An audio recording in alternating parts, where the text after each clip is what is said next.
जी अस्सलाम वालेकुम मेरे सज्जनों ते मित्रों, मैं तुहाडा अपना मेज़बान वसीम हाशमी प्रोग्राम जिवे किसान दे नाल नाज़रीन तुहाडे इलम च कि साडे मुल्क दी मौशत नूं बहाल रखण वास्ते 75% किसान दा किरदार है। इस तरह कि जिवें पाकिस्तान दे विच किसान एक पाकिस्तान दी रीढ़ दी हड्डी है ते रीढ़ दी हड्डी नूं मजबूत करन वास्ते ज़रई इंडस्ट्रियां असीं इस टाइम ओकाड़ा विच मौजूद हां ते ओवैस ज़रई इंडस्ट्री दे ओनर मोहम्मद एहसन सईद साहब साडे नाल मौजूद ने। इन्हां नाल गलबात करांगे ते गलबात दा सिलसिला अगे वधाउण तो पहले इन्हां को पुछांगे कि इन्हां ने ये काम कदों तो शुरू किया जी। अस्सलाम वालेकुम एहसन सईद साहब। एहसन साहब कितना अरसा हो गया तुहानूं काम करदे हो? सर ये तकरीबन 2014 तो वर्कशॉप थी जी, हुण इंशाल्लाह ज़रई लात दा काम शुरू किया जी। अच्छा पहले वर्कशॉप सी। लो नाज़रीन माशाअल्लाह सब तो पहली गल तो है कि पहले इन्हां दी वर्कशॉप सी और हुण इन्हां ने ज़रई आलात दा काम शुरू किया है और नंबर स्क्रीन के उत्ते इन्हां दा चल रहा, तुसीं इन्हां नाल राबता करो।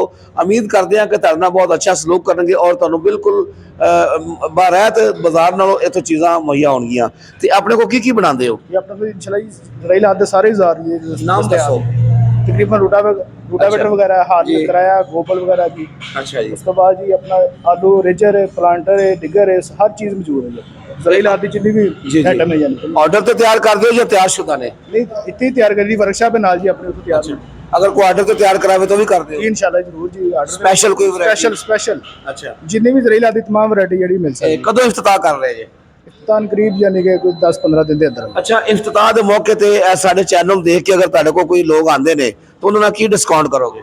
इंशाल्लाह जिस तरह भाइयों को मुनासिब लगे उन्होंने डिस्काउंट रहेगा उस तरह। अच्छा हुण अपने किसान भरावां नूं की पैगाम देना चाहते जिस मौके ते? किसान भरावां नूं यही जी एक नंबर मटीरियल मिलेगा जी उन्होंने एन मुताबिक जो चीज़ खरीदना चाहते हैं उन्होंने भरावां नाल तावन फुल है किसान भाइयों का इंशाल्लाह तशरीफ लान और उन्होंने म्यार तो पूरा उतरेगा जी। नाज़रीन एहसन सईद साहब ने गल कही है कि साडे इस जिहड़ा प्रोग्राम है इनू वेख के जिहड़े लोग साडे को तशरीफ लियाणगे असीं उन्हां दे नाल बिल्कुल मुनासिब रेट लावांगे बल्कि डिस्काउंट करांगे और अनकरीब इफ्तिताह होने वाला है।